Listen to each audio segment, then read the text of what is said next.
podcast and break room show for sports card and hobby enthusiasts. Brought to you by Piece of the Game. And now, here's your host, First Pitch Mitch. Welcome to episode 4 of Monster Hits Club podcast, videocast / break room / hey, let's just talk some cards. Steve, how you been, buddy? It's been over a week. I'm back. We're back, Mitchell. A little brief hiatus, but yep. I think we're back, and we got some good ideas to talk about today. So we I'm do. looking forward to it, we buddy. do. All right, so I am First Pitch Mitch, a.k.a. Money Mitch P, and we got Quarantine Steve, and we may have to change your nicknames soon, Steve, because, you know, more and more things are opening up, states are opening up, and people are starting to get out there. We're not going to be quarantined as much anymore, it looks like, so we're going to have to come up with a new nickname for you, Mr. Quarantine Steve. Let's figure that out when I'm live and in living color, bud. Oh, let me show you the shirt I have on today. You'll get a kick out of this. Can you see it? Yes. Apollo Creed, baby. The Count of Monte Cristo. Correct. How many nicknames? You got enough nicknames? I'm the Apollo Creed of podcast hosts. I have 2 Yes, you nicknames. are. We're going to Yes, keep you working are. on those nicknames. All right, so we've been off for about a week. We're back. We're better than ever. I think somebody's coined that phrase before, but we really are back and better than ever. So, without In our further... hiatus, the card market's gone up another 300%. Yeah, every day we show up, it's like we think it's going to hit its peak, and it doesn't. Now that Topps... You know we got to do an episode on? We're not going to do it today, but we got to talk about the Project 2020 for Topps. Well, Let me briefly talk about Topps. I started ordering some, so we could actually... I called you. Yes. I called you and told you, quote unquote, this is the ugliest, most ridiculous product ever made. Mocked the product, and now some of the cards are selling for over $1,000. Oh, so well over be 1,000. cautious with whatever advice I give in the future. Correct. Well, like you, I was not too fond of it, and it's weird because with Piece of the Game, they're into the art thing, and I didn't see it because I totally missed it on that. I just totally did. Mitch, do you remember the 87 Topps McGuire one? Yeah. That is awful. Yes. You know, funny thing is, I ordered the Ken Griffey Jr. of the guy that made the McGuire. I forget his name and what it's called, but I just ordered that one with I believe it comes with a Dwight Gooden. They come. I get the pair, so I'm just going to order them. The Gooden is actually, if it's the first Gooden, the Gooden is the shortest printed. No. They're at like number 80 or something like that. So these aren't.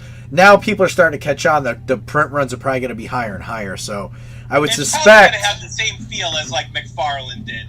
The early series, it's going to lose value as it goes along. I would suspect that the print runs are going to get higher as more and more people try to get in on it, and I got in on it too late. So I am ordering them because I just want to say I had them. Does Topps give you a deal if you order more than one, or are they $20? Yeah, they're $20 standalone, and then I think $34.99 if you buy the pair. So I just been ordering the pair. Plus shipping? Yes, sir. Always. All right, so the topic for today is a polarizing one, I think. And I've done some research, which, I mean, it may be considered some shoddy research, being a numbers guy and somebody, you know, that crunches numbers. I didn't do as much research. I mean, you'll see what I'm talking. I mean, you saw it already. I mean, the viewers will see it. But we're going to talk about some card grading today and the importance of it. And, you know, a lot of it comes down to personal preference. You know, Steve, I like to do it because obviously it adds value. And secondly, if I'm going to sell a card on the secondary market, it gives you that peace of mind that the buyer knows what they're getting. So I can't ship you a card and be like, oh, there's a little scratch in this. You didn't tell me about it. Not that happens often. It doesn't happen at all usually. But it's that extra protection for me that just, you know, some cards I'm going to grade. And sometimes I grade cards on purpose if they're a little damaged because I'd rather the person know they're getting an 8.5 or an 8 or whatever versus thinking, hey, this is a silver prism and it's going to grade a 10, and then, only to find out that, hey, this guy's a dirtbag for selling me this. So, Mitch, I have another classic eBay story. Would you like to hear it quickly? Of course. That's what we're here for. I have cards currently selling right now. I received a message from a gentleman with 0 eBay feedback. Let me repeat, 0 eBay feedback. 0. 0. The question was, quote, are the corners razor sharp? Oh, boy. Will they get a 10? Oh, wow. Is this a PSA 10? I get that a lot. I just ignore them. And it's always it's always the 0. I would already been sent in. It's yeah, it's always the 0 feedback guys that yes. decide to bring that up. Yes. The thing that it's funny because I've been noticing a lot more. I mean, the card market is absolutely exploding. I'll tell you another funny story unrelated to grading. We're way off the rails already early in the show. But this is how hot the card market is. Are you ready for this? This is a true freaking story. When 1987 Topps baseball is the talk of the hobby, yes. You talk about dogs and cats holding hands, yes. I give up. Well, here, this is a good one for number one. I saw a tweet that somebody found 91 hoops in Walmart today on the shelf in the card section. I don't know. I saw that tweet. I don't know if it's real or not, but I saw that today and I was like, wow. The story I wanted to tell you was that... What, are they reissuing that garbage? I don't know. There's probably... Panini's probably like, hey, we got a whole factory full of these now. Real quick, I just want to point Who made it back then? Who made NBA hoops in the 90s? On eBay, sold $100, 1990-91 Flair basketball box, $100. How many times have we seen that same ugly, yellow and shit box at flea markets or wherever? You mean baseball or basketball? Basketball. I don't know what the Fleer box looks like from that year. Oh, you know what it looks like. It's got the guy. You see his hands with the basketball going to dunk. You've seen the box. I'm sure I have. I can't think of it right now. All that junk wax. Picture after the show.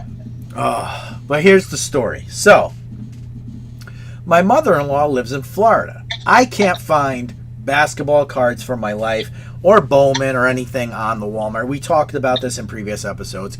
The trend continues. The search continues, as they say, in the state of New York, and we are in the Hudson Valley of New York, so we're a little bit outside the city, but to no avail, we cannot find these products anywhere. So my mother-in-law lives in Florida. So I say, hey, I keep seeing on Twitter these people, they live in fantasy land, obviously, because they have carts full of freaking Mosaic and Bowman 2020 and this and that. And I'm just like, where the F do you live? Because it's not real life. At least it's not real for here. So I don't know if some parts of the country are getting allotments and product and others aren't. Long story short, my mother-in-law lives in Florida, so I asked her to check out I say FaceTime us if you go to Walmart or Target when you get to the card section, and let me see what's there. She tells my wife that her friend who lives in South Carolina, who knows nothing about cards, is probably in her late 50s, which is fine, but knows nothing about cars, knows nothing about anything, has started to get into the hobby industry, which is great. But this is the popularity of this right now. I want to say she's probably in her 60s actually, if she's friends with my mother-in-law, but maybe not. Maybe she's in her late 50s. Let's just say 50s. A woman, no idea what cards are about, just decided to start getting involved in it because of the popularity right now. And I heard that, and I was like, "You gotta be absolutely." Are we close to out of control becoming the equivalent of late '90s wrestling, where somehow, some way, collecting cards is actually cool in pop culture? I think it is cool in pop culture right now, and oddly enough, I mean, I love him or hate him, I really do think Gary Vee had a lot to do with it because he made it mainstream. He has got a lot of millennials following him. He talks about the flip game all the time. And, a lot of people were embarrassed to talk that, that they collected cards or flipped cards or whatever. Or they kept it a secret for whatever reason because they didn't want other people in on it. So you have some people that are probably mad at him because he's bringing people in on their little secret. But by him bringing all these people in is what's creating this explosion. There's no other explanation. Because if he hadn't done that, you'd have the same mosaic bullshit sitting on the counter, and we'd have the same conversations where we'd be pulling rookies and pulling parallels that are selling for 99 cents. Let's put it this way.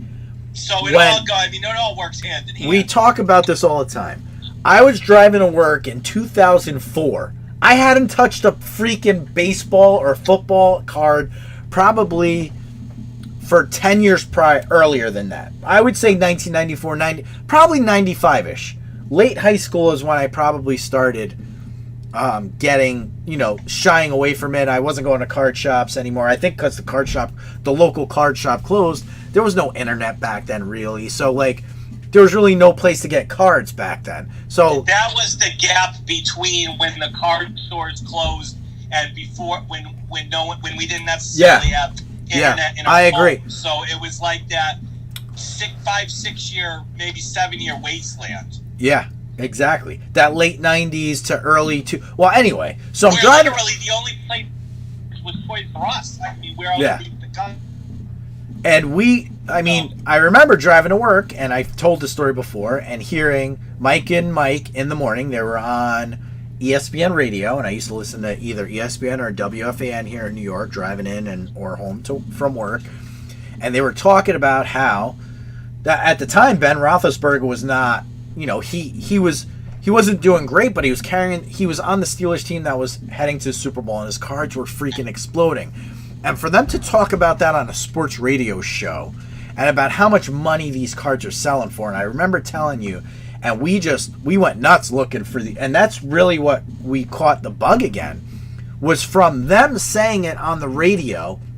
And obviously we still had it in us because we were diehard collectors in our teens and obviously in our, preteens, I guess you would call it. And we also had more expendable income. Exactly, and then we had the expendable income on top of it. So now we're out there, we're like, let's find as many of these Ben Roethlisbergers, Eli Manning, Phillip River cards. Who else was there? Calvin Johnson, was that year? That was the year before, I think. That was 2003. That led to then... Then we were like, okay, then we started chasing LeBron cards and Sidney Crosby cards and some Albert Pujols. We shied away from baseball back then because I didn't understand baseball cards, really. I was not exposed to the first Bowman and all that stuff. So the learning curve for me, I just stuck to football, and so did you. No, we really didn't have any concept. No, we stuck to football. Bowman Chrome because autos, we really didn't. Right. So now I think the market is in a very similar situation, except Gary Vee has a way bigger reach and it's that market on steroids. Yeah, Mitch. it's because of the loyal following and all these kids that are in that flip life, and now the cell phones, which make it so accessible to now flip cards on eBay and this. It's so easy. Back then, we talked about this. The biggest difference between that market and this market now. That market's had your high-end cards. We talked about the Pujols that sells for $30,000. We went crazy. But back then, it wasn't $30,000. The difference between this era and that era is you weren't selling a parallel card or a base card or anything like that. You weren't getting 99 cents for that, let alone $15, $25. Graded $100. There was no way in hell you were approaching anything like that with anything that wasn't a jersey or an auto. Yep. The end. No, you're right. But what the point is that what brought me back in and then I brought you kind of back in. I don't know. Were you still kind of collecting and dabbling? I can't remember. I was dabbling a little bit. But when I heard that, a little bit was we got high internet. So I was dabbling because if you're looking for cards on dial-up, it's by the time one card downloads, it's 15 minutes. So we got high-speed internet, and then we found eBay. Yeah. So if you remember, we dabbled a little bit. We didn't really understand grading at that point. No. And that's when we kind of merged and that's when you were buying a lot of packs, and that's when we kind of started full bore. I think you initially bought some. I want to say 2004 Bowman was our initial. Yeah, I mean, recall you pulling a Roethlisberger jersey that we were dancing like we pulled a 52 mantle. Yes. I think and we thought it was going to be like first, a new car, and it sold for like. Return to the hobby. Yeah, it sold for like $75, and we thought it was like a new car. So yeah, it was a learning curve. $75 for a card back then, Mitch, was a lot. I know. Yeah. But the thing is, like, he's bringing all these guys in that are it's easier to flip cards now and more appealing than ever before. It really is, because you have the cell phones, you have PayPal, you have Venmo, you have all these different things that we didn't have. It was money order, it was checks. It was a pain in the ass to sell cards in the early to mid 2000s, even into the late 2000s probably, until PayPal finally really started kicking in and became viable. But I would say the number one thing is the eBay app. Yes, it's the eBay app. Well, it's the luxury of just being any and like all these new companies come up like COMC, show me your show. I don't even know what it's called, to be honest. Show me your cards or something. COMC.com is what I call it. I think it's show you my card. I don't even know what that's called. But COMC.com, like that is. There's more stuff coming to the marketplace that's making this a more viable thing. And you mentioned before grading and how we didn't know anything about it in the early 2000s. I think that's a good segue into really what we were here to discuss. 16 minutes in, we're getting to the main topic, and that's grading. We have some nice graded cards on the table here. From what I consider the three main companies, BGS, Beckett, PSA, and SGC. I would go even further, Mitch. I would say it's the only three respected companies. Yeah, I would agree with that. Now, which one you like is personal preference, right? I think, personally. Now, there's a reason to like all of them. Now, Steve, what would you say? What's your favorite grading company? I'm going to ask you. Which one? My favorite is Beckett. And mine, too. And I think it's because when we started grading in the early 2000s, I would say mid-2000s, about 2005-ish, I think. Beckett was king. I think Beckett was king. I thought, at least back then, customers were paying a premium for the Beckett because it was the Beckett name. They had the Beckett, we were coming from a generation where Beckett, monthly was the shiznit. Like, you look forward to that like a Nintendo Power almost. And I still like it. This sounds like a really stupid thing, but I still like the inner sleeve compared to the inner sleeve with PSA. Well, we're gonna get into the ins and outs of it in a minute. So hold that thought for now, and why you like them and stuff like that. Now, I never in my life looked at any other grading company aside from PSA or Beckett. And to be honest with you, until about a year ago, I never even touched a PSA card until, or maybe it was almost two. However, when we came back after our hiatus, so we had our hiatus, maybe around 2008, and now we're back. What did you initially say? I don't recall. Did you had older vintage cards? Is that why you sent a badge in the PSA? I sent it into PSA because, and we're going to get into this in a minute, was because when I looked up cards, it was mind-boggling to me that Gem Mint 10s were selling for more than BGS 9.5s, because in 2000, in the mid-2000s, when me and you were doing it, we went all Beckett all the time because you were getting a premium for that grading because they provided subgrades. And the subgrades is what set them apart, and you knew that you were getting I always thought they were a much stricter company back then. I know people vary now. Some people say PSA is tougher. Some people say BGS is tougher. I still think BGS is tougher because without it, that's not even close. Just because of the centering alone. Like, you see a BGS 9, you never see a questionable BGS 9.5. I've seen a lot of questionable PSA 10s. Oh, I agree 100%. And the crazy thing is, people argue with me when I say that and say, no, I've taken a PSA 9, broke it out of the contain or the slab, sent it to BGS and got a BGS 9.5 or whatever. Okay, that's fine.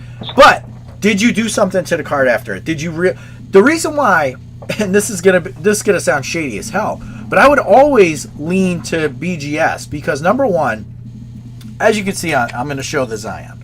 All right, here we go. So the BGS, I'm gonna give you my tricks to the trade right now, and don't act like nobody else isn't doing this. So we have the BGS 9 card. I'll show it to you, Steve. What I do is I look at the subgrades on it. Okay, this came back at Gem Mint 9.5, centering 10, edges 10, corners 9.5, surface 9. Can I change the surface of this card? Maybe if I know really how to wipe a card down and do all that stuff. Can I change the centering of a card? No. Can I change the edges of the card? Probably not. I mean, I know there's people out there that could probably do it. I can't. And the corners probably can't do anything with. So what I would do with a card like this, and I've done it before, is if the centering is off, but everything else is 10 9.5s, this one has a 9 for the surface, so you'd be gambling a little. But if the centering, let's say, was a 9, edges was a 10, corners was a 9.5, and let's say surface was 9.5, I would crack down and send it to PSA and get my 10. To be honest with you, that's just what I would do.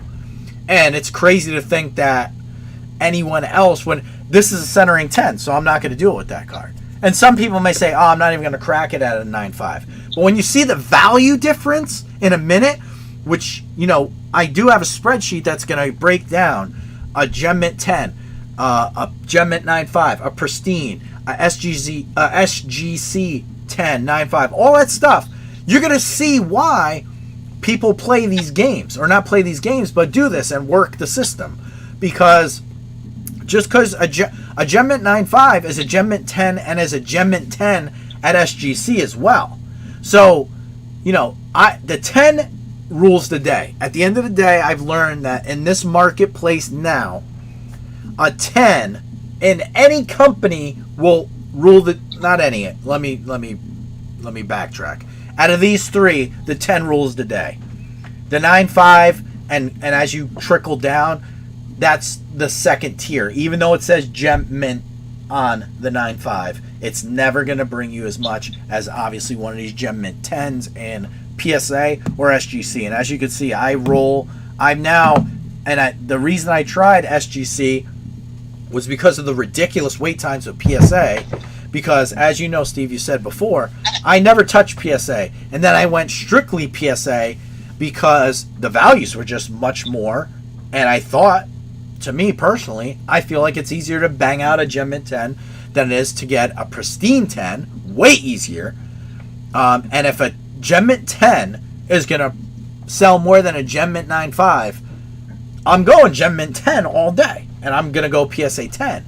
And what happened was the wait times got so long with PSA that I did a little research, which we'll see in a minute. I said, hey, this might be worth giving SGC a try because we have Coca-Cola, we have Pepsi, and whichever one you like better, one of them may be Coca-Cola to you, one of them may be Pepsi. But then SGC to me was always like the RC Cola, the third. I never even gave them respect, and I take it back because I do like the slabs. I like the black slab. And we'll get into it a little bit more. But let's talk a little bit, Steve.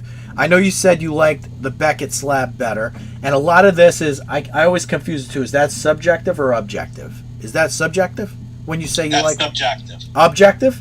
Subjective. All right. So that's subjective. So someone may say I'm going to grade PSA 10s because I like that. Some people say I like the slab on BGS. To me, I look for what's going to bring me the most value out of my card. And I know there's some collectors that say, hey, I like this better. And much respect to you guys. You pick whatever you want. But I'm going to talk about what's going to be the best value for you, as well as what could bring you the most return on your investment. So, Steve, why don't you talk a little bit about which slabs you like and why? Which ones you like better? And rank them. So be honest. My favorite slab and where I've tended to send most of my cards into is Beckett, mainly for three reasons.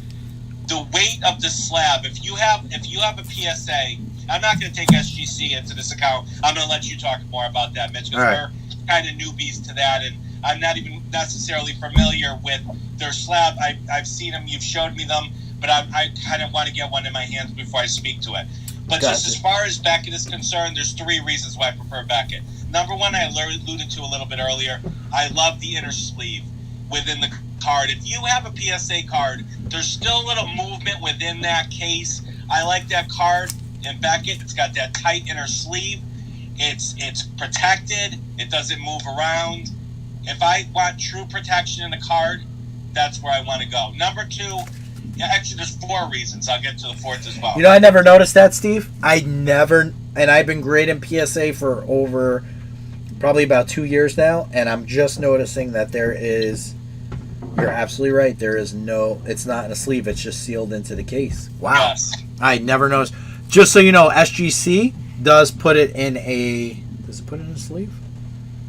I thought they did. They did for the stickers. I graded some of those Panini stickers, and they put those in a sleeve, but the card itself is also just in the slab. It is not sealed in a little plastic baggie. Number 2, I think the quality, this may seem a little silly, but I think the quality of the plastic that Beckett uses is better than PSA's. I've had Beckett graded cards bang around on me, not get scratched or cracked. Oh, it's much easier to open those up. A lot of problems with PSA's getting them. There's scratches. There's little dings in the corner. The way Beckett does it is more squared.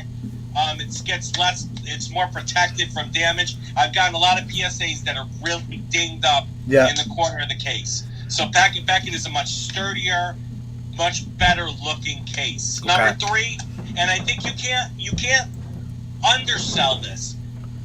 And I know this is a real shot in the dark, and I get it, and I know you're gonna rebut me right away with this. I've never even pulled a 10, and I've sent in 1 billion cards to Beckett, and I understand where you're coming from. But if I'm gonna spend $20 to send something into Beckett, or spend $20 to send something into PSA, I like the chance to hit the lottery. I like being able to send that Zion in. If I might get that 10 that sells for a ridiculous amount. I mean, I'm not agreeing with what they sell for, but these BGS 10s, if you could hit the jackpot with one, or even a black label, forget it. What happened? I said a black label 10 on top of that. No, I'm just talking about a pristine. I'm just saying, if you throw the black label into it as well, I mean, Black Label's relatively new. So for those that aren't really aware of what it is, BGS grades things on a 0.5 scale. So most of the times if you send in newer cards, you're gonna get a 9.5 or a 9. If you are given a pristine grade, it means your card has 3 subgrades of 10 or better. Correct. You'll have it'll be graded a 10. It'll look exactly the same as that, except it'll have a pristine designation. Most of the people that have been in the card business will know this. As of late, I want to say a couple of years now, they've instituted the black label. That means all 4 subgrades are a 10. And you're looking at literally, depending on the card you send in, you're talking about name your price. Forget about it. Standard for that card. Forget about it is what we say in New York. So, all right. So that's a good recap. So I agree with you with the sturdiness of the BGS. I think SGC is a close second. And I think it's just with sturdiness, aesthetically pleasing look. It just is. Actually, PSA is a very antiquated look, in my opinion. Now, when you're talking about resale value, I'm not really bringing that into play. We'll get up to that in a minute. Mitch, I think you would agree, which is the more aesthetically, pretty of the 2 cases. I don't. It doesn't matter to me, to be honest with you. I could tell you I like something about every single case. And I'll tell you, SGC is basically a combination of Beckett and PSA, because if you hold the card in your hand or the case in your hand, it has a very PSA feel to it. It's almost the same design, but the shape of it is the Beckett shape. So the only thing I don't like about SGC, and this may be a trivial thing, I feel like their card grade looks a little bit like I made it on my home computer. I could see that. Yeah, they need to update their font a little, and I think that maybe it's just because it's new to you. But at the end of the day, the grading scale is very similar to to Beckett's. So they also grade on the half scale or the half point scale. They also have a gem mint, I believe they call it the gold, which is basically similar to the 10 pristine on Beckett. Not a black label. It's similar because it's gold, but it's basically like their 10 is like a gem mint 10, and then their 10 would be like a pristine, if that makes sense, in Beckett. But then otherwise, they grade on the grading scale, just like Beckett 9.5. And that's called Mint Plus, not Gem Mint, because they called their 10 the Gem Mint. And then they call the, I believe it's called a Gold. We could look it up, but it's not, I don't think it's relevant. And then PSA, as you said before, grades on pretty much the single scale. I think the older cards or the vintage cards, they do on a half point or half. Yeah, I guess it's a half point, right? What would you call that? Yeah, half point. Half point scale. But for the most part, the value, I think you'll see. And again, I'm not taking personal preferences. There's no way you could rate, like, Steve, if you just like Beckett, there's nothing I could tell you that's going to make you maybe, you just like Beckett. You're going to grade with them. You're comfortable with them. You like their grading slab, like you said. The gold is beautiful. And like I said before. Mitch, I just want to premise this by saying all my feelings are for modern cards. When it comes to vintage, I don't think that BVG holds the reputability in the hobby like PSA does. So I just want to premise everything I'm saying. As far as the look, that doesn't change. But as far as vintage cards, I would always go with PSA. I just want to get that out there. Oh, okay. I did not think you were going to go there with that. But yes, I do like the way the vintage card, and a lot of people say they like the way vintage looks in the SGC holder, which I have not really taken a gander at yet. I've done my vintage cards in PSA and Beckett, and I do prefer the Beckett. I'm sorry, the PSA look like you do, but I've done both. I should have brought some vintage cards to the table for this. I didn't even think of that. Darn it. But let's get into a little bit. I'm going to put up on the screen here. The first thing I'm going to do is the first thing. All right. So I'm going to tell you what goes through my head with the grading process. And like I told you before, a lot of Hail Marys and a lot of Our Fathers when you send them in. Yes, but I do my due diligence, and if I don't think a card is worthy of sending in and getting at least a gem mint, not that I'm against getting a mint score, but I mean, when you send it in, you want the chance to at least gem mint. And for a long time, I gambled, and I still say it's a gamble with Beckett and trying to get that pristine 10. What do you find to be, of the three, I know you have a small experience with SGC, what do you find to be the truest grader? You get back what you thought you sent in of the three.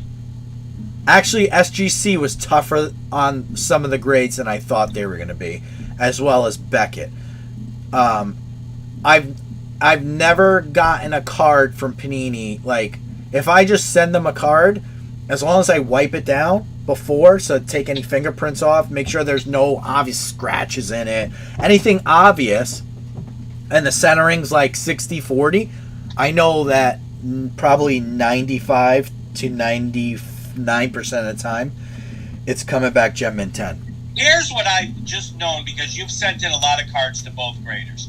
From what I've experienced and from what I've seen you experience, to me, it's a lot easier to get a PSA 10 than it is a BGS 9.5. But the resale values don't correspond to that. Correct. So that's, you're absolutely right. Maybe the math doesn't support that. You're absolutely right. And that's the reason why I lean towards PSA for the majority of my grading over probably the past 2 years, until their wait times just got ridiculous.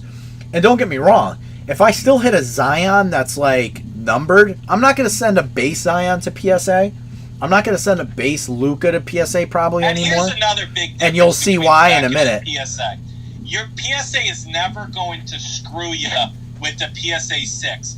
I'd say 95%, 99% of the cards you send into PSA, as long as they're packed fresh and you know, you're going to get either a 9 or 10. BGS will absolutely screw you with that random 7.5.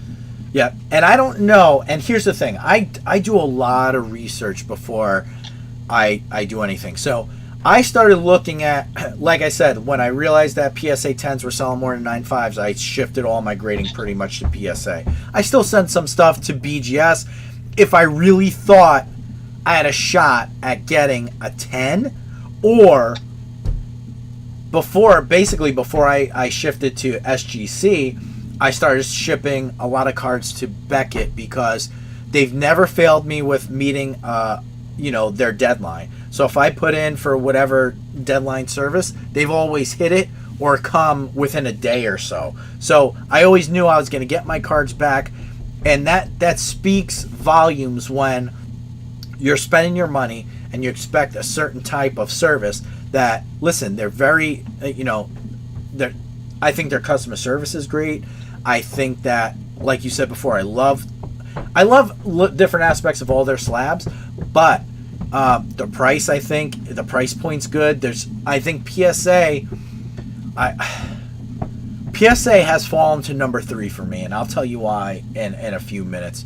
But they've really fallen off with, number one, their pricing, and I know some people do the bulk where they submit their cards with a big group. Like now we have people starting their own businesses, and they've probably been doing it for a while, where they say, hey, let's do group submissions. They wipe your cards down, they do all that stuff. I don't do any of that. So I'm talking just based on, the collector, the new collector into the hobby, or the person who doesn't want to do that. They just want to send their cards in by themselves. Yeah, you're talking about the guy who pulls what's the best? And wants to get what's the best value? Now, like I said, I'm going to preface this by saying, and I've done it, like within the past couple weeks, if there's a Zion that I hit and it's numbered, or it's like a refractor, or a prism of some sort, that is going to PSA, and I will pay for expedited service. Now, it gets tricky where the card, because when they charge, and I'm going to go to their site now and I'll bring it up, and then we'll get into some of the values, and I'll show you. I'm not going to bring up Beckett's because it's pretty straightforward, but I'll show you the cost and the time waits on PSA are absolutely, I just can't even for the price that they charge. Beckett, like I said, some people are saying, hey, they're way late.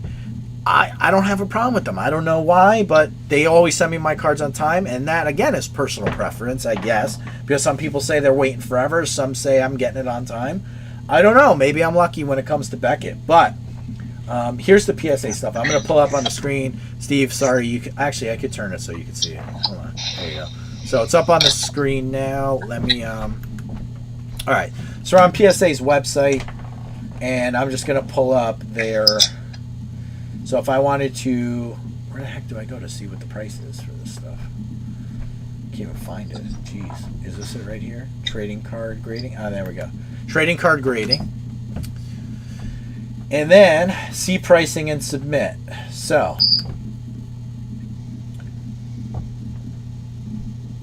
here we go. So I'm going to scroll. Where are the prices here? There are no prices. Here we go. All right. Trading card authentication and prices. Can you see this, Steve, or no? All right. Yes. So here, like, who's getting premium? I mean, a card value of 100. I mean, this is rare stuff up here, obviously, 100,000. Now you scroll down into where we might be living. You might hit a $2,500 card, or a $5,000 card, okay? So now, the way PSA works is, not only is it estimated turnaround time for the price you're paying, but you can only have a card submitted for a specific value. Beckett doesn't do that, and SGC does not. Oh wait, does SGC do that? I have to look. I think they do, but the prices are not as these are nuts, to be honest with you. So it's called Super Express, 5 business days, 15 business days, which, by the way, this was like 7 days because I just did Express in April, and it was 7 days. They've already pushed it back to 15 business days, and it's the same price as it was in April. So The Express, I used to do 7 days. They would get it to me within like a month. But I didn't care because it was a higher end card, and you'll see the values in a minute and why I chose to do that, obviously. Here's the regular service, $50, right? Look at these turnaround times, 85. 85 business days, and they're charging you $50 a card. Okay? That's how many months? Right? How many, what is there, about 20 business days in a month? That's about 4 months. That's 4.5 months, and they probably aren't even going to hit that. That raw 85 days estimated turnaround. And you're paying $50 per card. Okay? That's insane. All right. It gets better. Economy. Okay, I just want to pay $20 a card. This says 90 days? You're telling me for $30 less I could get my cards back 5 days later? There's no way. There's just no way. I don't understand the math on that. How's this 85 and this 90 and I'm paying $30 more for a 5-day earlier turnaround? Either way, both are ridiculous, and I'm not going to pay that anymore because after you do some math and look at what these cards are selling for, you see that it's really not worth it. So now I click over to SGC. Now, like I said before, excuse me, very passionate, losing my breath here. We go over to SGC, okay?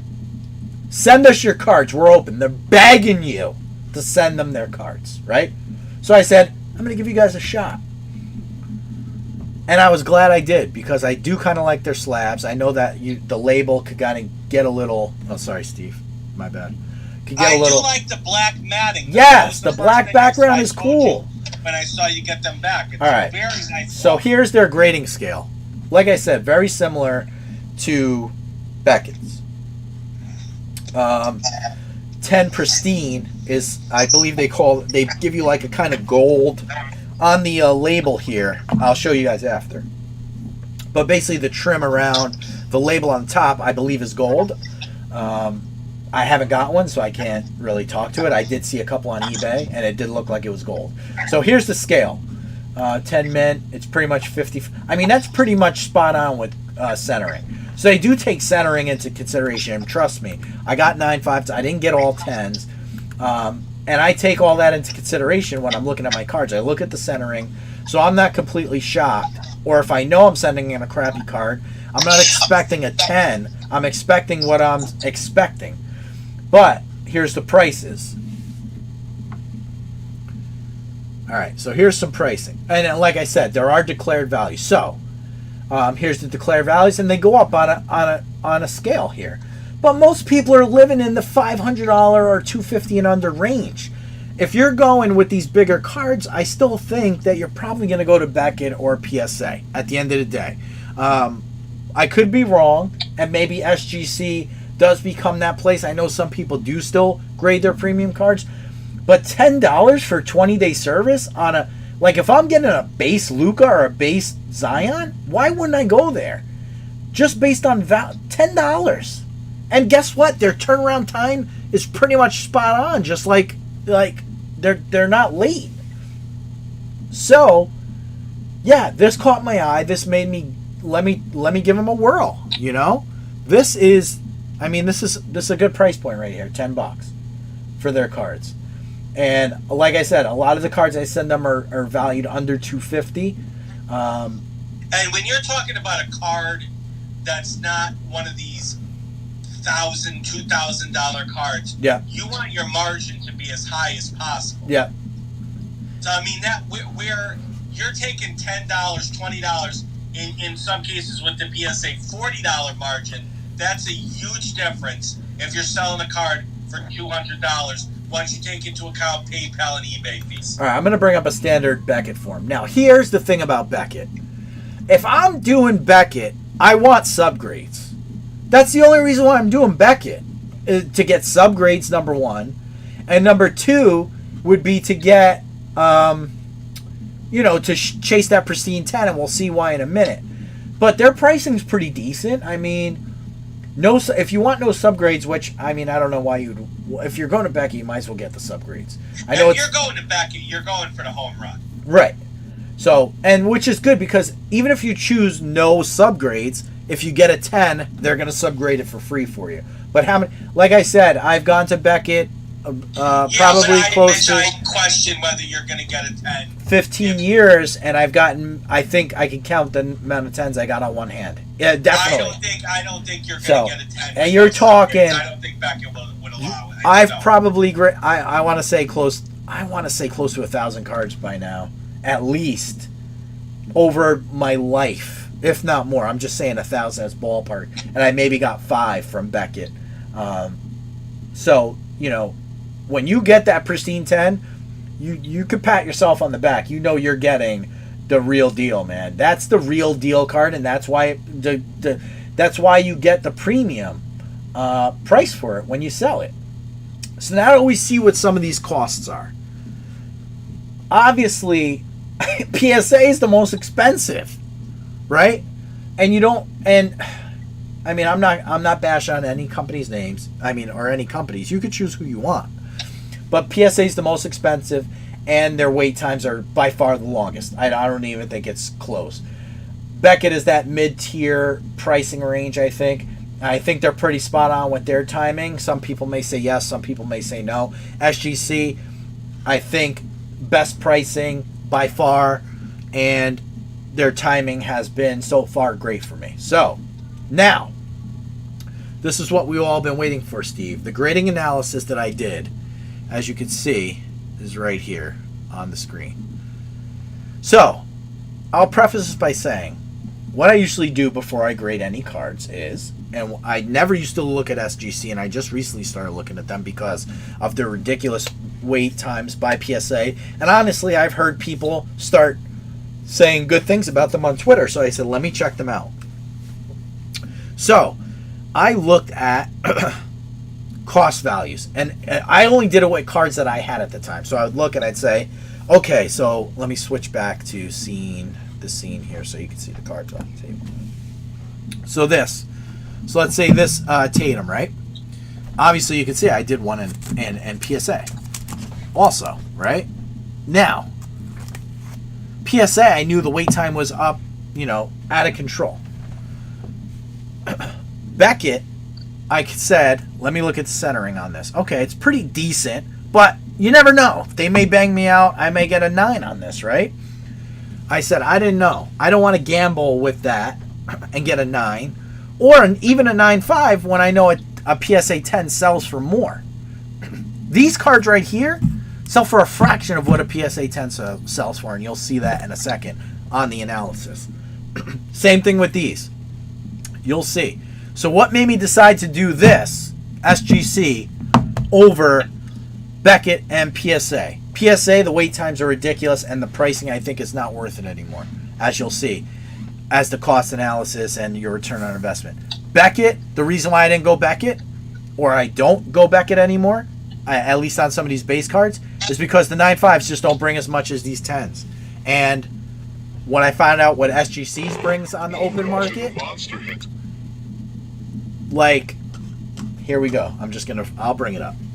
All right, so here's the grading analysis for you guys to see. And this is a relatively small analysis. I'm one to tell you, like, I wasn't going to sit here and write a thesis. I took basic, what I would do. This is what I would do. If I'm going to grade a Luka Doncic 2018 Prism, I am literally looking at the different grades that I'm going to get and the prices that they're selling for on the market. Now, like I said, this is what I do. You don't have to do it this way. But for me, this is why I do it, because like I said, I want the most return on my investment. And for all I know, SGC might not be worth crap in 10 years from now or 5 years from now. But I'm talking about flipping cards right now. If I want to flip these cards right now, or as soon as I get them back, where is the most bang for my buck? And by far, it's SGC. And you'll look and you can see. Obviously, the BGS 10s are the creme de la creme. I mean, they're in a league of their own. You can't touch them. If you're able to bang these cards out, these cards are untouchable. The price values over the PSA 10s and lower, they're in a league of their own. And they're very rare. So and I don't rightfully so, because the rarity of those cards deserves the price tag I agree. that comes with it. So I don't, as a collector, Yep. I don't have a lot of sometimes I look at two cards and I can't necessarily tell the difference between a 9, 5, and a 10. Yeah, that's a I whole agree. different topic. But the pure rarity of those cards dictates that they should sell for those prices. So I, as a collector, have no problem with the premium that those sell for. But here's the problem, Steve, and I'm going to switch back to the other scene again off the spreadsheet. All right. So my latest, I did this on 2-day service. I think it was 2-day. Maybe it was something else. But here's a first edition Jason Dominguez, right? Now this looks, the centering looked a little off to me, to be honest with you. And the centering grade on this got better. As you could see, from left to right, you could see there's a little bit more white space here than here. Yeah, that's pretty clear. You could see that, but it got a 9.5 grade and not a 10. But, like, at the end of the day, I pull this right out of a pack, right? So I'm going to gamble on something like this because I know the upside on this could be, you know, if I pull a pristine on this, you're talking, who knows? Like, that's why I did You're talking minimum 4 figures. That's why I went with the Zion, right? With the BGS, because I saw the centering, and you could see they gave the centering a subgrade as a 10. And that's what I look at on Prism cards, because they're damn impossible. Like, they grade Prism very difficultly with BGS on the centering. And it's not just this year, it's every year. People are complaining that this year was bad. If you look at the Lucas from last year, they have shit grading. I mean, it's shit centering. If you look at the Tatums I have on the table right now, these have pretty good centering. But if you look at some other 2007-18 Prisms, these are like a little shifted to the left or right, up or down. The left or right's easier for me to pick up than north and south, if that makes sense. I would say Prism is one of the rare cards where corners is probably the least concern of the 4 because surface is also a nightmare on those cards. Yeah. It's one of the few cards where corners is probably the easiest upgrade, which probably goes against the majority of any other cards that are produced. Yeah, I hear you. So, back to the spreadsheet. Here you go, Steven. Steve, you're making me jealous. Steven's got a skull in his mouth right now. I haven't had a dip in since this started. All right, so here we go. So this is kind of like a cost analysis that I would do, or like a return on investment. And I don't usually track this on a spreadsheet. I just use my eye, and I might like track a couple things down. But for the most part, I'm not making a spreadsheet like this. I made it for this podcast or this video cast. And like I said, I usually take the average of the past 5 to 10 most recent sales. Obviously, there's not always a BGS 10 that has 10 sales recently, so these are based on, maybe 3 or 4 sales. But at the end of the day, you can see there's a significant drop-off in the average selling price, and these are on eBay, of the BGS 10. It's in a class of its own. I don't even include it because it's like the Great White Buffalo. Like, it's very hard to pull. So next in line, you have your PSA 10s. And let's just take the Luka Doncic 2018 Prism card. You got $565 is the average selling price for your PSA 10 on eBay right now. SGC 10 came in second place at $401. Now you're talking $160 drop off from PSA 10 to SGC 10. But you're also talking about grading cost of 5 times as much for PSA, because as you recall, PSA was $50 for their standard service. SGC is $10 for 20-day service, and you're not getting this back for probably 4 months. This you'll get back within a month. So now you're talking, yeah, there's quite a bit of a drop-off there. But my thing is, I'm not saying PSA 10 is not going to get you most on the market. I'm saying the best value for me, knowing that the odds of me getting this BGS 10 are almost 0%, and I'm going to end up with a BGS 9.5, why am I not going with SGC 10 if it's going to sell, for on average, for more? And that's because SGC 10 cards are actually picking up steam now, And if you look at the Zions, the difference in the Zions is way bigger than the difference in the Lucas. And I think that has a lot to do because I think the Zion's just a hotter card right now. So more people are buying these. But look at the gap in the Zions. You're talking a 455 average on the SGC 10 versus a BGS 9.5 of 287. So if I'm grading Zion base prisms, these are base, not silvers. Silvers you do whatever you want with. But for a $10 card or grading cost, I'm going to get it back in 20 days, within the month probably. Give them the benefit of the doubt that maybe they missed their 20-day commitment. I'm getting this back within the month. This I'm waiting 4 months for here. And it's only $90 less that I could sell it for after. I made up half the cost of that just on the grading cost. Because the grading cost is $40 difference, right? So now, if you take that into consideration, this is really a $50 gap here. Because now I only paid $10 to grade this here. I paid $50 here. So really the cost on this is $445, and this is $495 basically. So you're talking about a $50 gap. You don't have to wait as long. Is it really worth going to PSA for some of these cards? Not to mention, also, what you're not taking into account, Mitch, also is when you're sending in a card to be graded for $50, you're presuming that you're going to get a 10 as compared to the SGC's $10 grading cost. If you pull a PSA 9, that's essentially the same resale. It might show that it's a little bit higher, but in essence, it's very close resale to it being raw. So you're going to end up probably popping the card anyway. So you essentially threw away $50. So the risk reward is a lot better with SGC risking $10 compared to $50. And you also have that outside shot with SGC, which you don't have with PSA. PSA 10 is the absolute, that's the creme de la creme. You're not getting any better than that, right? But with SGC, you have the chance of pulling or getting their pristine gold. So now you see here, I didn't find any for Luka, but here's a Ronald Acuna 2018 Topps update. These are relatively closely, excuse me, these are pretty closely, pretty close together with price-wise. 192, 158, 137. Am I upset at 160 for this card when I paid... The grading cost alone covers this gap right here.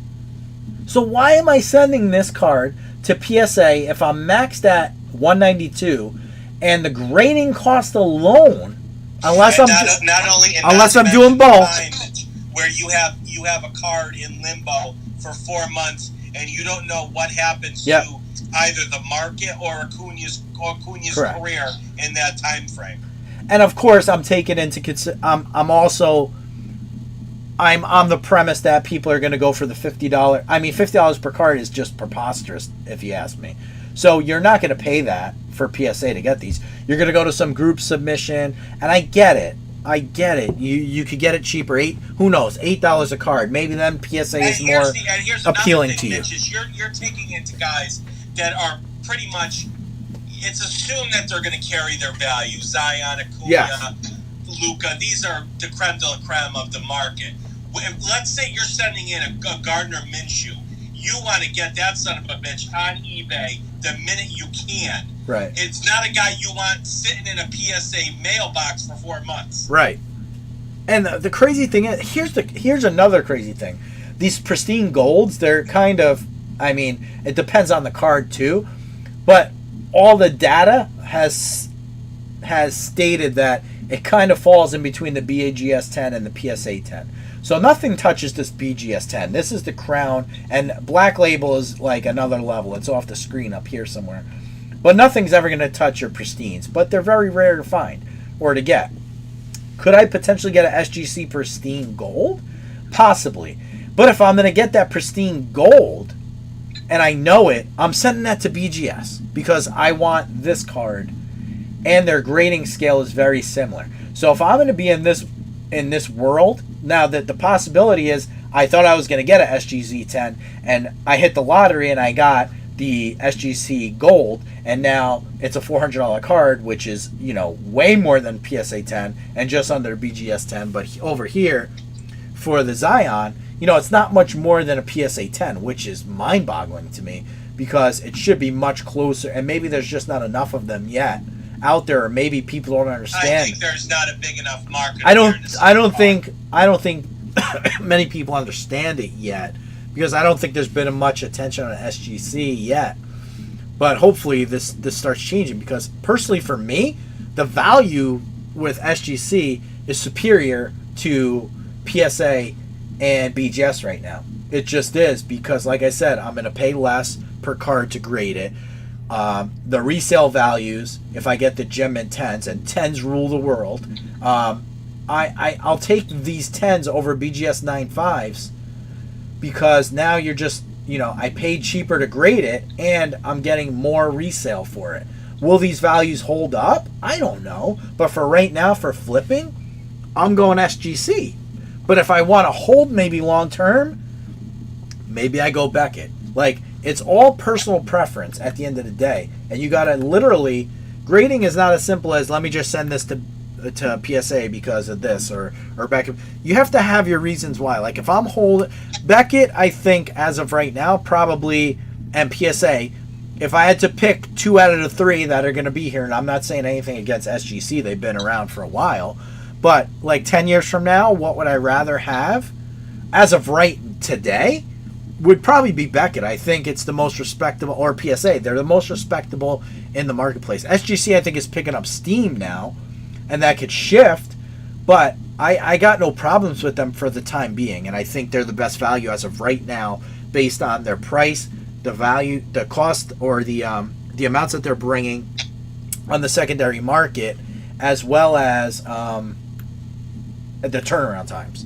So when I weigh it all out, I'm gonna go SGC for those cards that are valued under $500 to $250. Anything over $500, I may gamble for a pristine 10 with BGS. I may gamble for, or I don't think I'm waiting for a PSA 10. I may ask them to do a 15-day turnaround and say, okay, I'll pay the extra money because this is a really amazing card.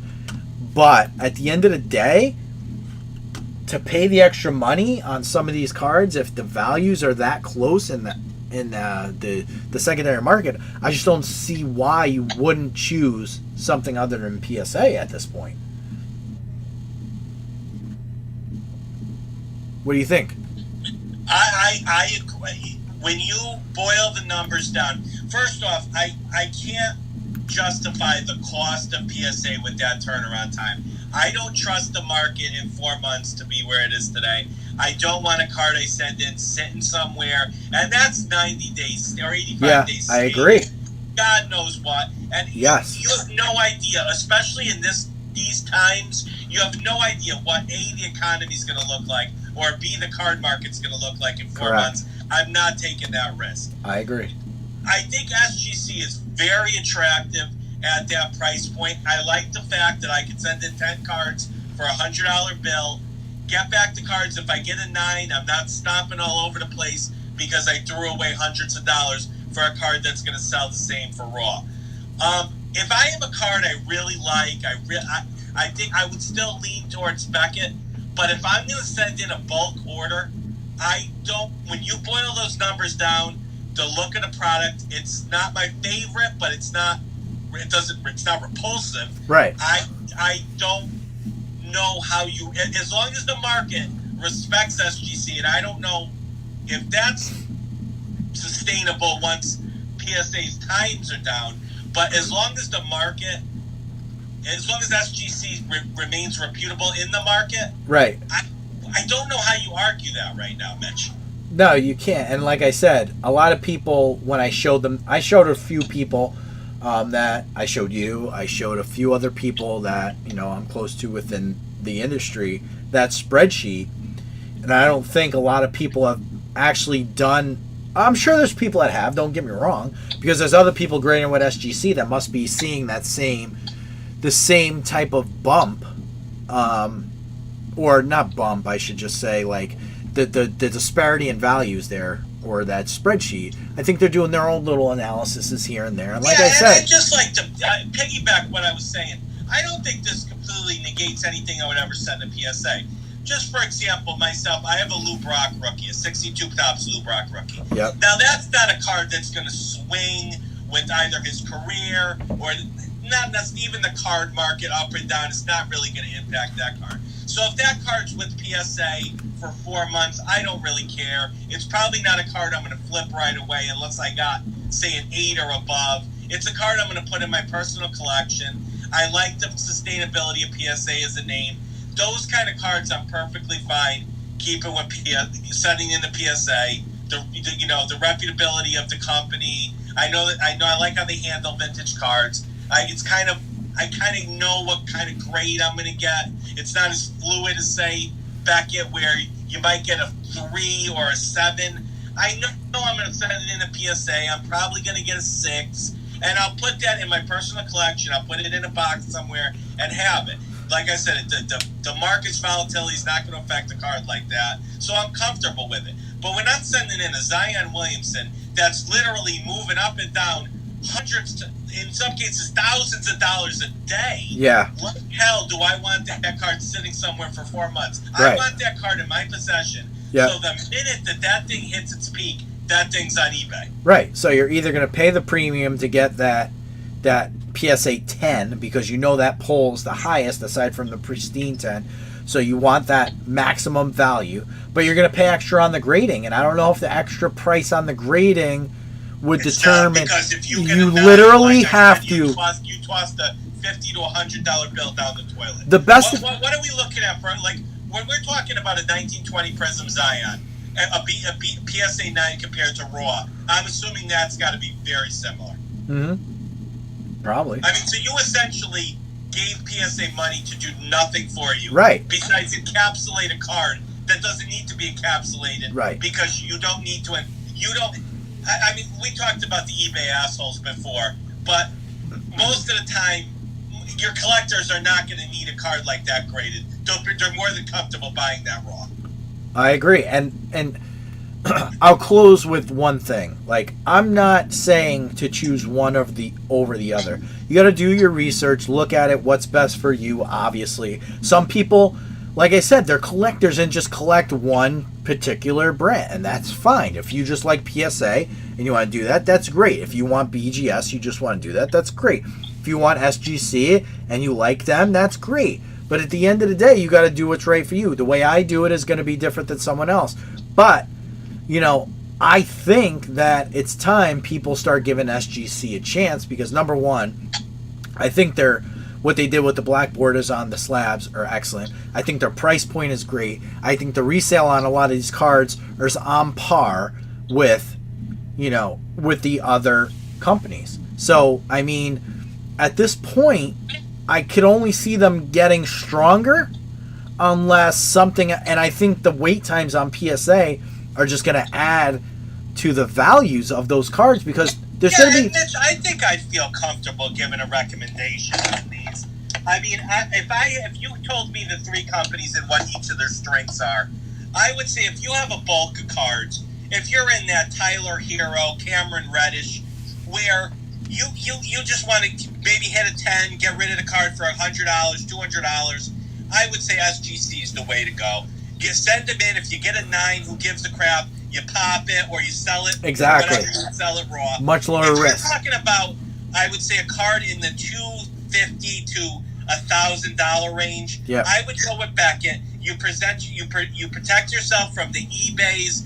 There's a dot on the back corner where they want a refund. You encapsulate the card. You protect yourself from stupid questions. Yep. And you don't mind if you get a 9 because you don't mind selling a 9 at the same price as a raw just to protect yourself from the eBay nonsense. Yeah. As for PSA, I would lean towards PSA on vintage only because I like the consistency of PSA's vintage grading.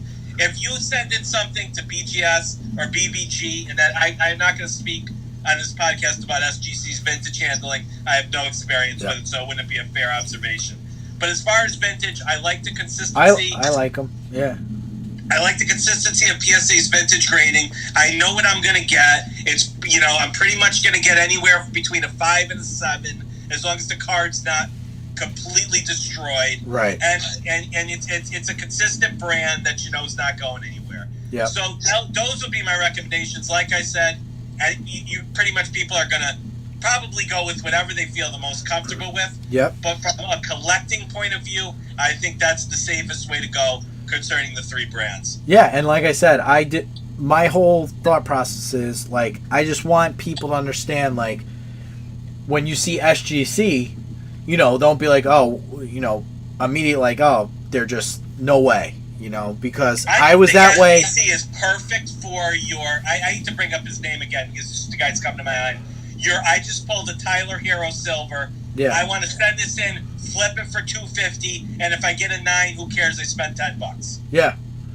And I think it's perfect for that type of card. Yeah, it is because it's not a lot of risk, and you get a pretty close to similar reward. Hey, like I said, if I'm going to end up with a 9.5 anyway, the majority of the time at Beckett, and I don't want to wait a ridiculous long time for PSA, or not get that an much SGC 10. You're not going to get that much of a premium for a Beckett 9.5 over an SGC 9.5. You're not. Or an SGC 10. You know what I'm saying. No, the SGC 10s are. I mean, you're getting a premium over the SGC 10 is a premium over the BGS 9. And depending on the card, the gap widens a little. Depending on the card, you got to do your research. The gap is going to widen.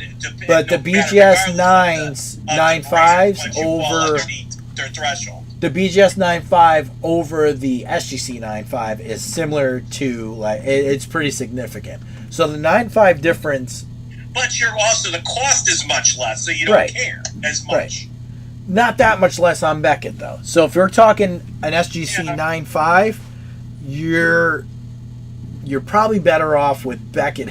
But, I mean, the SGC 10 still sells better than the 9.5. So, like I said, if I'm going to get a Gem Mint card. But I think to be fair, the Beckett 9.5 really is the same. I don't mean the same. Take money away from let's just take away from availability or from their grading scale. A BGS 9.5 is really an SGC or a PSA 10. It's probably very similar in numbers. Yes. So it's not like Beckett's doling out 9.5s because you've gotten plenty of your share of 9s. Listen, like I said, Beckett has tried to differentiate themselves in the market. I think they've done the best job of it because they've created that separate category where they say that alone means to me our Gem Mint's only in that 9.5. We have Pristine, and now we have Black Label Pristine, which adds another level to the difficulty of grading. So I get it. The 9.5 is not as sexy as a 10, even though it's a Gem Mint. So that card's never going to sell for as much as a 10, regardless of the going back to the same fact, if you get a PSA 9, we're losing you. But they're all the same. Yeah, they are. Pretty much. They're all the same. They are, but one underneath, if you're basically falling one under, whatever they want to call it, Gem Mint, whatever. If you're falling a half grade, or in PSA's case, a full grade, underneath whatever they consider Gem Mint, you're getting pretty much raw price anyway. So it doesn't matter. Right. But, like, let's take it this way. Me and you are studs, right? So if we were in a let's say, a contest of looks, and they said, you're a stud, but you're a 9.5, and Steve's a stud, but he's a 10. I mean, what would you rather have? I'd rather be the 10.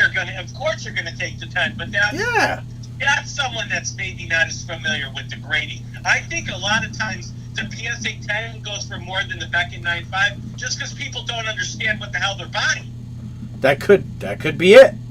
And then it just stuck. You have a lot of new people to the market that are saying, I'll take the 10 over the 9.5. And that's the problem, because what happens is then people resort to looking at their quote-unquote comps on eBay, which now have been flooded by, PWCC and Probstein or Probstein or however you say it, and all these other guys, as well as other people who are buying 10s and paying more because they think the Gem Mint 10 is premium over 9.5, but really, just because it says 10, they don't even.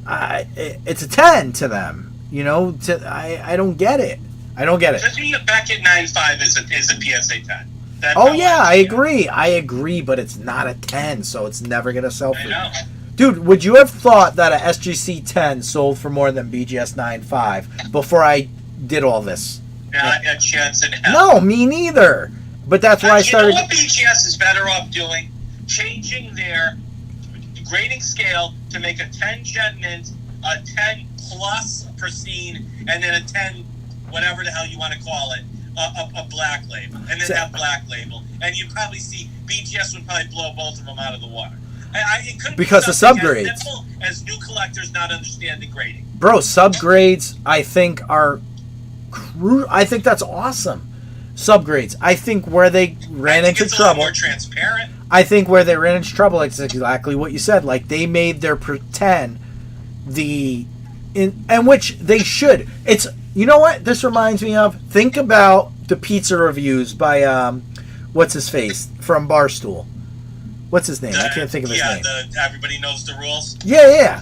I can't think of his name off the top of my head right now, but he never gives out a certain score because he says, "Oh no, that's saved for like the he doesn't go much higher. I don't think he's ever gone over like a 9.2 on a pizza."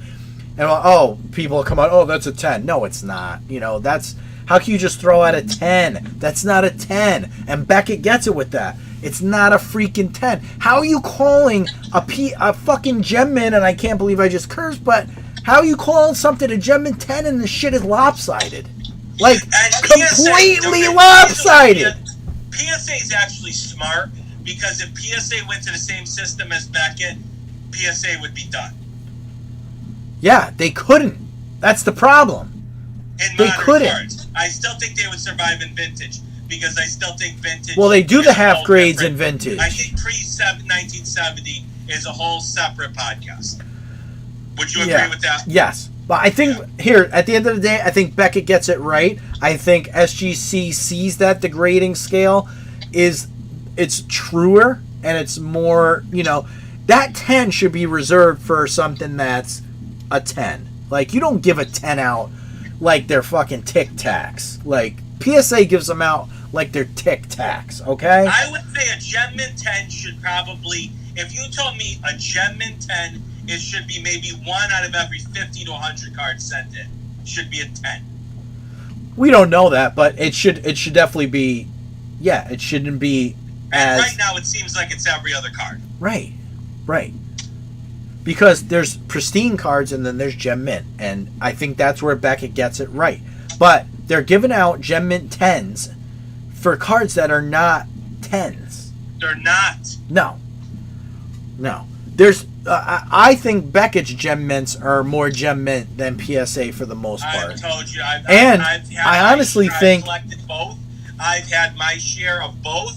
I've never found a 9.5 with obvious errors. I've found plenty of PSA 10s with obvious errors. All right, we're going to end on this right here. Here's two 10s. Panini Prism, Tatum rookie card. I got to tell you, Mitch, that silver card against the black batting. Yeah. It's a good-looking deal, man. Yeah. I like that how they fill in the whole background black. It makes the cards pop. If they fix I don't like the labeling. I think the labeling looks homemade, but I mean, it grew on me. What I would like to see them do is almost like I would like to see a little hologram. PSA's label is probably, I like the label the best, I think. I like the gold on the Beckett, but I like the back. It's like silver and shiny and all that stuff. But, I mean, these cards, I probably could have sent these into Beckett because, I mean, the centering is awesome on them. But, you know, I'm not going to gamble. I'm just not at a point where I'm going to gamble on a pristine 10 unless it's really worth it. Like, it has to really be worth it. Like, the Dominguez card, I thought, hey, I'll take a flyer on that. He's a really hot and popular card. Same thing with Zion. But, like, a card like a Tatum, and I'm not taking anything away from Tatum. I think he's awesome, and I think he's undervalued, and I think if the NBA comes back and he leads them into the playoffs, I don't know if he's undervalued anymore, but I understand well, what you're saying. not undervalued, but I still think he has room to grow value-wise. Yeah, Let's put he it has that way. he has room to grow. If he has a strong playoff run, he's going to be up there with some of these. He was criminally undervalued before about the 6 season. to 12 months ago. Yeah, before the season, it was a joke. Yeah. At the end of the year, actually, at the end of last season, I'm like sitting on these cards, and I'm like, you could have picked up these cards in Gem and 10 for like $250. I think even less. Yeah. Gem and 10s. These are $1,200 now. $1,200. I saw multiple Tatum Prism Silver sell for under 200. Yeah. And I'm like, holy crap, what happened? Can you even get a raw under 200? Probably not. Not the silver. Probably I don't not, think so. right? No. All right, buddy. Good talk. Let's wrap this up real quick. So, some news. We did do a break. We did a break last night, Steve, while you were sleeping at midnight. Because Bowman First Edition filled last night, so we actually did a break. And I sorted and shipped that all out early this morning. And tomorrow, I probably will list it for sale tonight if anyone's watching right now. I'm going to post up. We do have some Bowman 2020 Bowman jumbo boxes. I'm going to do 2-box fillers. So there'll be 6 autos available. So look for that. I'll probably list them on Twitter and Instagram. The Facebook group, join it, but it's not. We don't have enough followers in there yet. I don't think that's a spot where I'm going to post the breaks for now, but we want people, obviously, to join the Facebook group, monsterhitsclub.com. And again, we're sponsored by Piece of the Game. Check out their website, pieceofthegame.net. Click subscribe on the YouTube channel. And if you want to follow us for breaks and more podcasts about the hobby and all that good stuff, follow us on Instagram, Monster Hits Club. And that's all I got for tonight. I think we'll be back on tomorrow, right, Steve? Yes, we will. All right, so hopefully we'll do a podcast tomorrow. Maybe we'll talk about those Project 2020s tomorrow a little bit.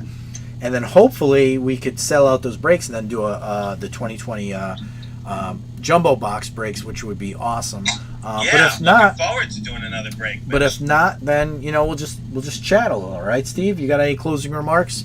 No, I think this was a great conversation. I think we probably could have talked for another hour about different aspects. So I think we're going to come back to this maybe for a part 2 later on. Yeah, like I said, it's a polarizing topic. People are loyal to who they use, but I just thought I'd give a little insight to what I found and what I've been doing lately, and some, there may be some new people getting into the industry. As we know, it's blowing up, like we talked about earlier, that are interested. I get questions all the time about grading, so here you go.